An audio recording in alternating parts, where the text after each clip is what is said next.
আসসালামু আলাইকুম প্রিয় অনার্স ভর্তি পরীক্ষার্থী শিক্ষার্থীরা। এই মুহূর্তে প্রত্যেকটা শিক্ষার্থী অনার্স ভর্তি পরীক্ষার জন্য প্রস্তুতি নিতে শুরু করে দিয়েছে। কিন্তু একটা বিষয় নিয়ে শিক্ষার্থীরা আমাকে প্রচুর পরিমাণে প্রশ্ন করতেছে।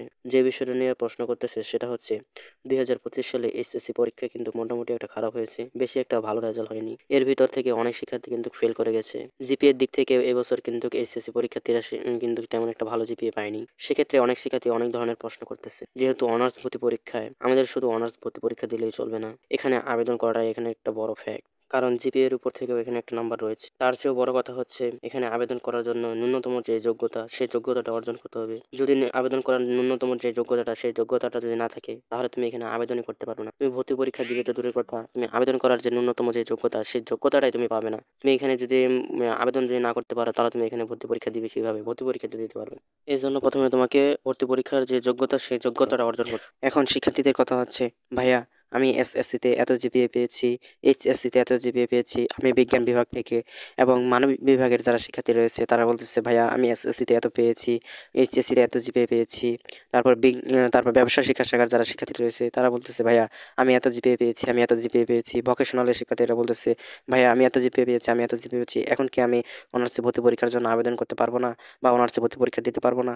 এই বিষয়ে কিন্তু আমি একটা ভিডিও কিন্তু আমার এই চ্যানেলে দিয়েছি। কিন্তু তারপরেও তোমরা অনেক শিক্ষার্থী আমাকে এই প্রশ্নটা করতেছে, ভাই আমরা কি অনার্সে ভর্তি পরীক্ষা দিতে পারবো না? আজকের এই ভিডিওতে আমি সম্পূর্ণ বিষয়টা ক্লিয়ার করবো, যাদের কম জিপিএ রয়েছে তারা আবেদন করতে পারবে কিনা এবং জাতীয় বিশ্ববিদ্যালয়ে অনার্সে ভর্তির জন্য ন্যূনতম কত জিপিএ রয়েছে যে জিপিএ তারা আবেদন করতে পারবে। এখন তোমরা একটু স্ক্রিনে লক্ষ্য রাখো, এটা হচ্ছে 2025 সালের যারা অনার্সে ভর্তি পরীক্ষা ছিল তাদের। এখানে আরেকটা প্রশ্ন আছে, সেটা হচ্ছে অনেক শিক্ষার্থী বলে যে, ভাইয়া আমি তো গত বছরের এক বছর আমার পরীক্ষায় গ্যাপ গিয়েছে, এখন কি আমি অনার্সে ভর্তি পরীক্ষা দিতে পারবো? হ্যাঁ, আমি তোমাদের একটা কথা বলে রাখি, এটা হচ্ছে তোমরা যারা এবছর অনার্স এইচএসসি পাস করেছে এবং গত বছরে তোমরা এক বছর তোমাদের গ্যাপ গিয়েছে, তারাও কিন্তু এই আবেদনটা করতে পারবে।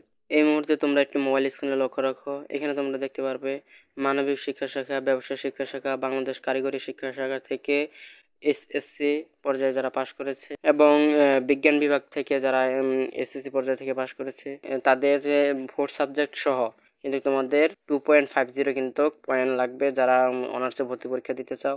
এবং সেম কিন্তু তোমরা যারা এসএসসি পরীক্ষাতে উত্তীর্ণ হয়েছিল তোমাদের কিন্তু 4 সাবজেক্ট সহ কিন্তু 2.50 কিন্তু 2.50 পয়েন্ট লাগবে।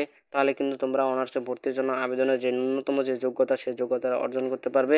এবং দুইটা মিলে কিন্তু তোমার 5 হলে চলবে না, দুইটা মিলে কিন্তু তোমার 5.50 কিন্তু পয়েন্টটা লাগবে। তাহলে তুমি কিন্তু অনার্সে ভর্তির জন্য আবেদন করতে পারবে। এটা কিন্তু তোমার মানবিক শিক্ষা শাখা এবং ব্যবসা শিক্ষা শাখা এবং কারিগরি শিক্ষা শাখা থেকে তোমরা যারা পাস করেছো তাদের জন্য কিন্তু এটা প্রযোজ্য। আর তোমরা যারা বিজ্ঞান বিভাগ থেকে ভোকেশনাল শাখা থেকে তোমরা যারা এসএসসি পাস করেছো তাদের জন্য হচ্ছে তোমাদের এসএসসিতে সর্বনিম্ন যে পয়েন্টটা থাকতে হবে সেটা হচ্ছে 2.75 থাকতে হবে।